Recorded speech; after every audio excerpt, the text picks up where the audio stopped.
Hey there, welcome to the 21 Clear podcast, where we talk about anything to help you chaos-proof your family business. I'm your host, Adam Hatcher, the founder of 21 Clear, and today we're going to start a 2-episode string where I am joined by Melissa Mitchell-Blitch. Melissa wrote a great book called In the Company of Family: How to Thrive When Business is Personal. We met through a mutual friend. I read the book and we've talked about it. And there are concepts in this book that the day I joined my family company, I wish I had known. I wish in September of 2010, someone had this book and explained the ideas in it. And what Melissa's going to talk through is the concept of boundaries. I'm going to let her explain it in the podcast. But this is an idea that when you work with your family, for it to be chaos-proof, it is an important foundational concept.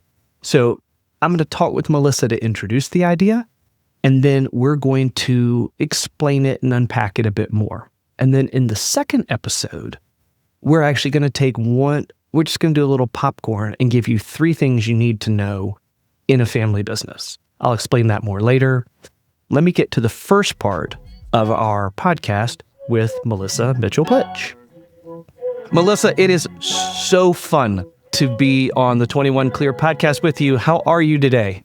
Good morning. I am well and grateful for it. How about yourself? I am well.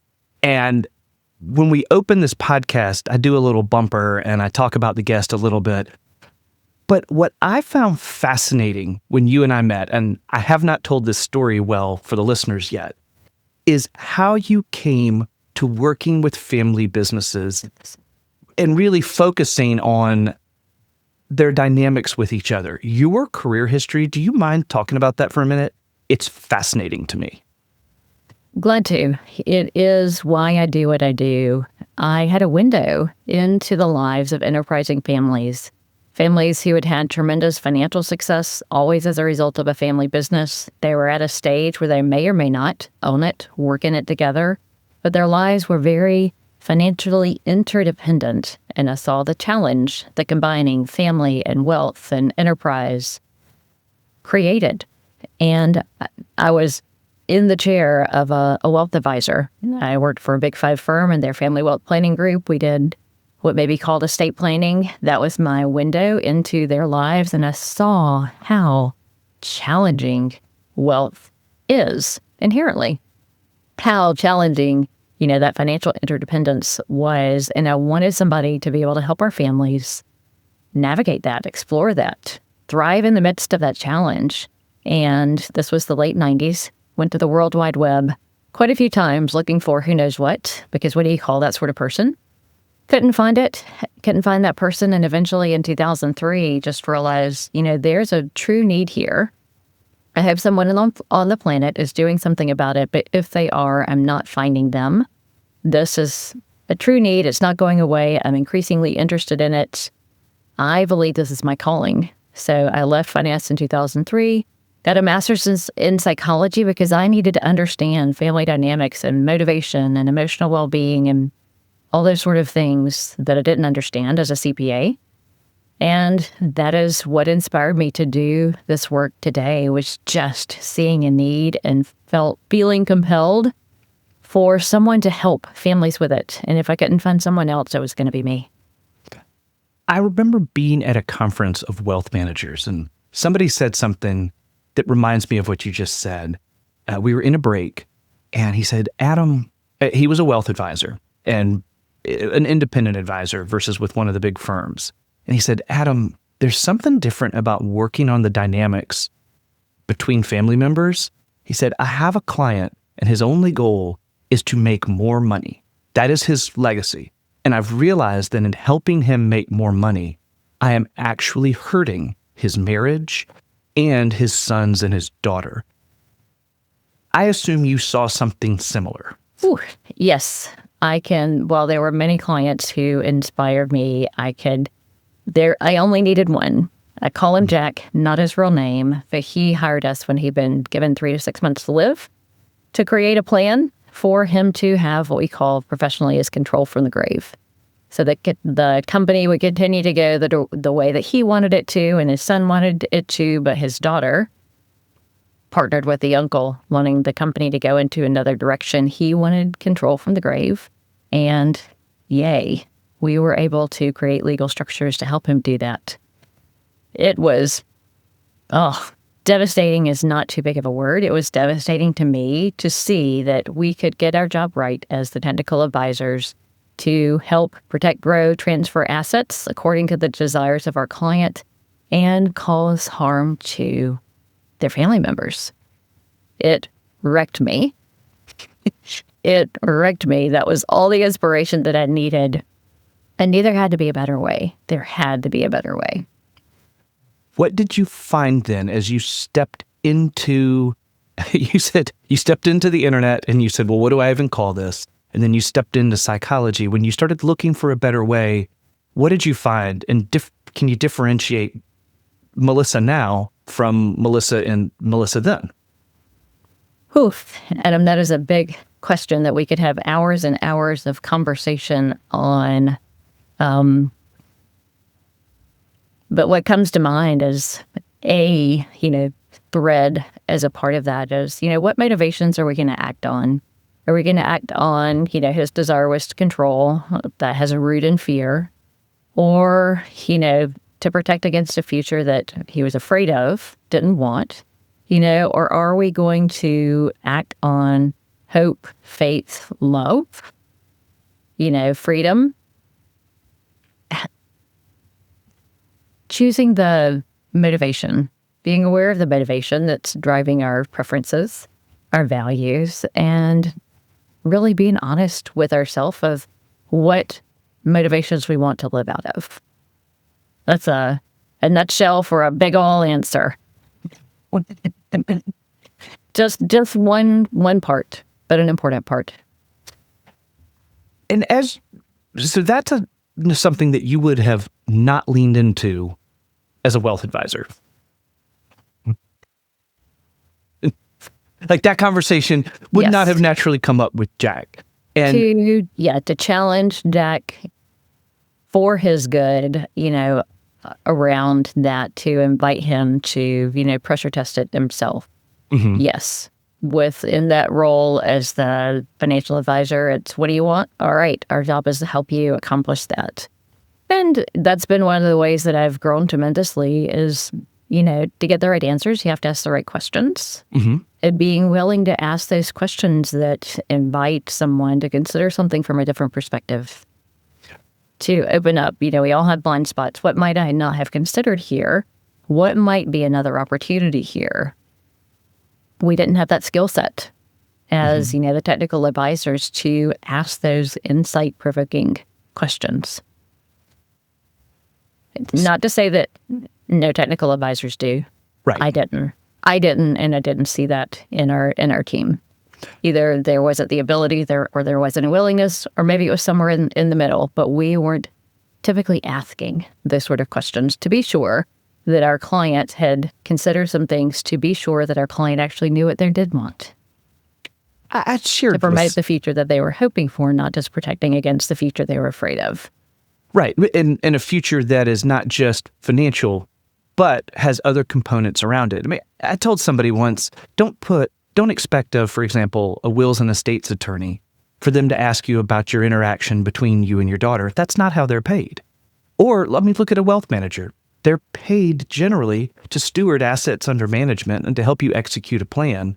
To expect them to understand and to focus on the dynamics between family, particularly if you have a family company involved, that's just outside of both their pay structure. They might, but having someone that can help you focus in a dedicated way on some of the critical issues and dynamics between family, particularly when you have a company, it's important and it's distinct, which is when I read your book, did not read like a wealth manager's book at all. So you wrote a book called In the Company of Family, How to Thrive When Business is Personal. If people are watching on YouTube, I'm looking because I keep a copy of it right next to me. So you begin to take this turn into psychology and working on dynamics. And then you anchor this book in some key concepts or even a key concept. Share that with us. I will. And with your permission, I want to backtrack for just a minute to say, technical advisors that we were speaking of, they may not get paid to have those conversations. They may know their lane, and their lane is not to have those conversations. And they may be, like I was, just kind of oblivious to how to have those conversations. Comfort, confidence, competence, capability. The way that I grew the most, I learned a ton, going back to psychology, having a career as a counselor to get some experience and applying what I had learned. I learned and grew a lot as a professional. I also learned and grew a lot as a person. Mm-hmm. So my professional development, I can remember me in my CPA days, and I can remember me now. And gratefully, I'm a very different person. I needed to grow a lot. I saw a need for it. I wanted to do it, but I needed to grow as a person to be able to show up in a professional capacity to have those sort of conversations. And one of the areas that I learned about in my transition process, that growth process, was learning about boundaries. Woo! And I can imagine your listeners, some of them are lighting up, some of them are cringing, understandably. But I discovered, I saw in the lives of my clients and myself, the power of healthy boundaries. And that is the focus of the book. I started in my family company in 2010. I wish in my onboarding, someone had sat me down and talked about this concept with me. I didn't find it until I was at a family conference in maybe 2016 was the first time I heard it. And it took me about 3 or 4 years and different mentors and coaches to figure out what this meant, this idea was, and then how it applied when you work together or own a company with your family. Can you explain the concept? Imagine Adam Hatcher is 28 years old. He had no reaction to you saying boundaries because he has no idea. Talk to me then and say, Adam, welcome to your family company. Let me explain an idea to you. Yes. Well, I love that we're starting here for a number of reasons, including, words matter. They carry weight, they carry interpretation, they carry experience. And so if we're going to talk about boundaries in our conversation, let's get clear about what we're talking about. The working definition that I like to use of a boundary is that a boundary is anything that differentiates one thing from another. And its purpose is to promote the good and protect against the bad. That's a boundary. And so boundaries really just show up. It's not a matter of do we do boundaries or do we not do boundaries. Boundaries naturally result from our choices. We can do that intentionally or we can do that accidentally, but boundaries just are. And in a family business, there are a lot of boundaries in a family business that don't have flashing lights of this is a boundary. They just show up in daily decisions and processes like who gets to be involved in decision making, who gets a voice, who gets a vote, what are the criteria for hiring, promotion, and leadership? That's a boundary. Are they applied consistently? That's a boundary. How feedback is given, from what role, where decisions or where conversations are had. When there's poor performance, how is feedback given? And where do the consequences of that lie? All of those things, those are boundaries. Those are boundaries. And so in the book, I talk about principles of boundaries. Some of those are pretty straightforward. Some of those may be complex choices for enterprising families to make. So in the book, I talk about principles that can help bring simplicity to that complexity, giving you different angles, different principles of healthy boundaries to consider. So they're meant to promote the good, protect against the bad. Can someone practice boundaries in a way that feels manipulative, controlling against me? Absolutely. But boundaries as a whole, that's just an application and use of boundaries. It's not the boundaries themselves. Boundaries are meant to promote well-being for the individuals, the family, the enterprise, They're meant to promote good and protect against the bad. What are some things that we might consider to discern what healthy boundaries look like? Let me ask you about a simple boundary then, just a physical world boundary. And then I want to ask you about one of the principles in the book that the way you expressed it, I just really enjoyed. Okay, so simple. Let me try to give you an example and see how you react. All right, very simple, non-family business. I have a neighbor. I like my neighbor a lot. Actually, I like all my neighbors a lot. However, we have an 8-foot fence between our yards. There is a property line that is very clearly here and there. Likewise, in my house are different bedrooms. There's a room where my wife and I are, and there's rooms where my sons are.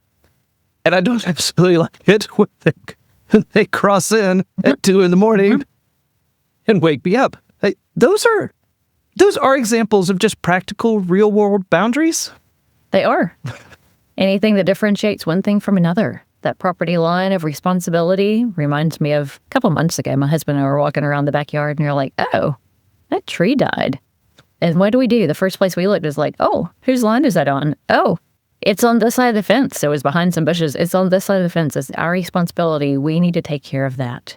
So boundaries, healthy boundaries, awareness of boundaries can provide clarity and can, again, just protect what's good. You and your wife like having a quiet, kid-free bedroom when you were sleeping.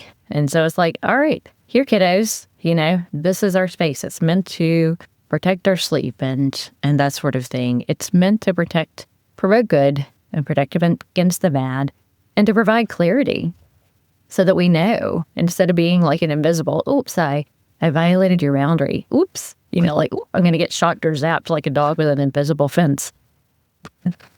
Well, there's a freedom in it, too. As you were saying that, I was thinking about the fence in my backyard. So it's not just saying, no, like that's his yard and this is mine. When we cut the grass in my backyard, I get to stop at the fence. I'm not responsible for his plants. I'm not responsible for like you said, the tree on your neighbor's property.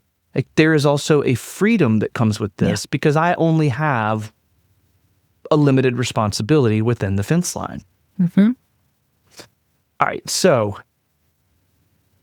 in family companies, you gave a couple of examples of how this can come up. There's a principle that you write about in the book that I wanted to ask you about.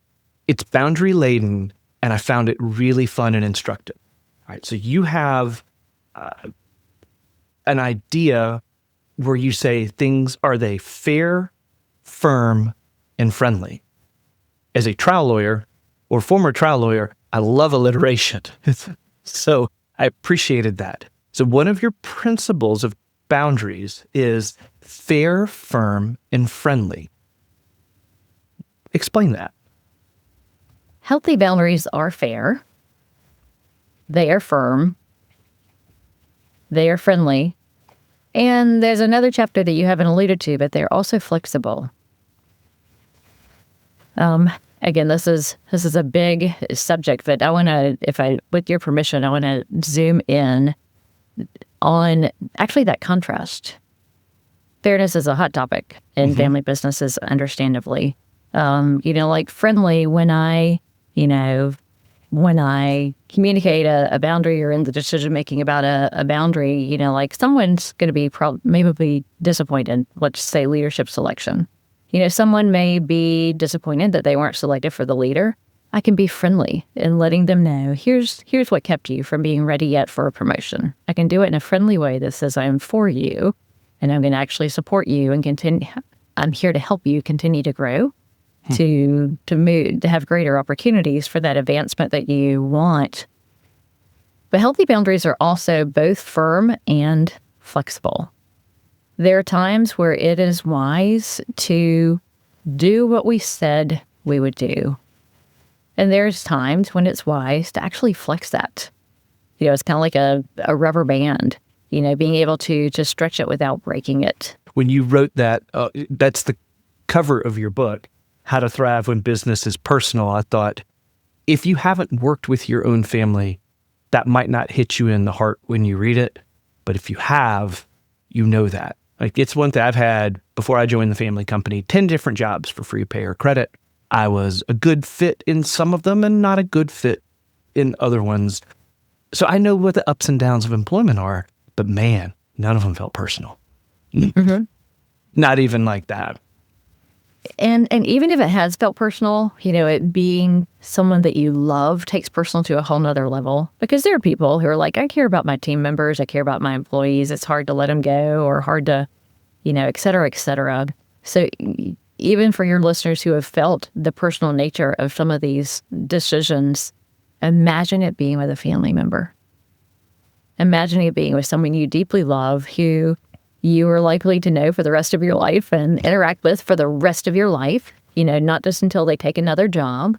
Just that history and that longevity and that depth of relationship takes the personal nature of it just to a whole nother level.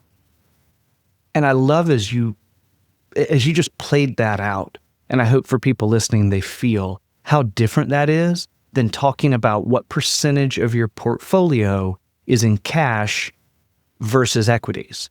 Like, those are important conversations, but those don't naturally turn into fair, firm, flexible.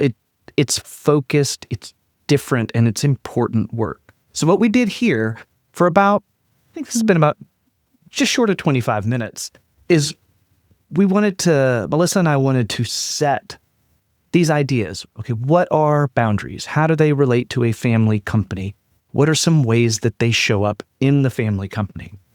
What we're going to do in the next episode is we're going to unpack one word Melissa said that when I read her book, which is also an audiobook. So no matter how you take your book, it's there. This idea of flexible in doing work with families, in having been in my own family company, this idea of flexibility, there's a lot to unpack there. And what Melissa and I are going to do is just give you 3 things to think about in the next podcast about flexibility in family companies. So, Melissa, thank you so much for joining this episode. In the show notes, there is going to be a link. You write a newsletter, right? Occasionally. Okay, so it's flexible. It's a flexible schedule. But Melissa's website is in the show notes, and also her book, In the Company of Family, How to Thrive When Business is Personal, is there as well.